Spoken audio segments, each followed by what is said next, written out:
Iran's air forces are functionally and operationally irrelevant at this point, after the United States maintained total air dominance over their country for weeks on end.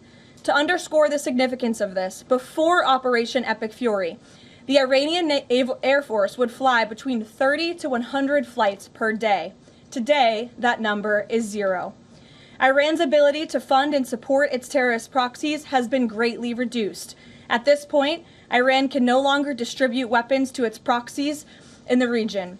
And most importantly, Iran will not be able to acquire nuclear weapons. Prior to the start of this successful operation, Iran was aggressively expanding its short-range ballistic missile arsenal. Through these weapons and its navy, Iran was attempting to build a military buildup around their country that would pose an imminent and existential threat to the United States military assets in the Middle East, our allies in the region, and ultimately the free world. Iran was pursuing this dangerous and aggressive strategy for one reason: to hold the entire world hostage to its terrorist ambitions. The Iranians aim to use their expanded military capabilities as a shield around their country to continue achieving their ultimate goal internally, building nuclear bombs. But their murderous and evil plans have been blown up, quite literally and figuratively, along with their military, their nuclear program, and most of their senior leadership, including the former Supreme Leader Ayatollah Ali Khamenei. Their command and control structures were also massively disrupted after being struck more than 2,000 times. Many of their remaining leaders are paralyzed in fear and no longer enjoy the freedom to move around their country freely and meet openly. Thanks to the unmatched excellence of our warriors at the direction of the Commander-in-Chief, the world has just witnessed a historically swift and successful military triumph. President Trump started Operation Epic Fury with strategic military objectives, and the United States has clearly achieved them. As we mark this progress, we also remember and honor the 13 American heroes who laid down their lives in this noble effort.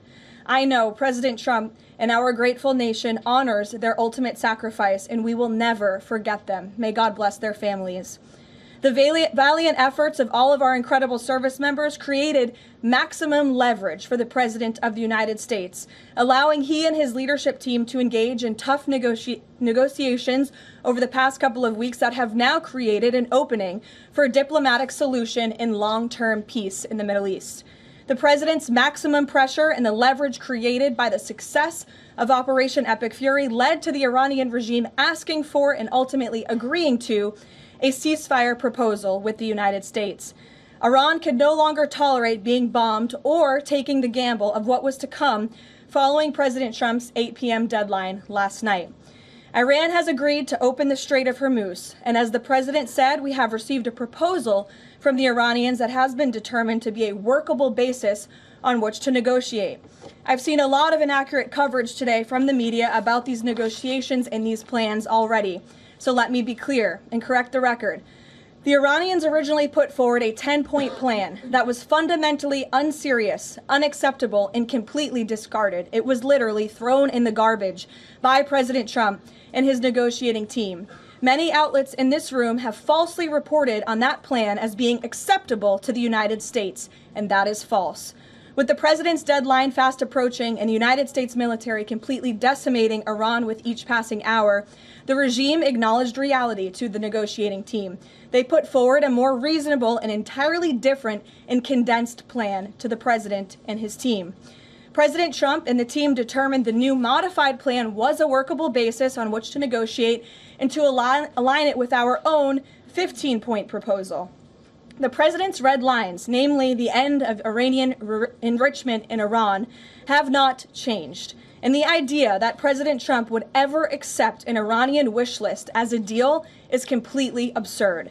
The President will only make a deal that serves in the best interests of the United States of America, and he as a negotiating team will focus on this effort over the next 2 weeks, so long as the Strait of Hormuz remains open with no limitations or delays. These extraordinarily sensitive and complex negotiations will take place behind closed doors over the course of the next 2 weeks. I would strongly advise the media against running with narratives that have no basis in fact.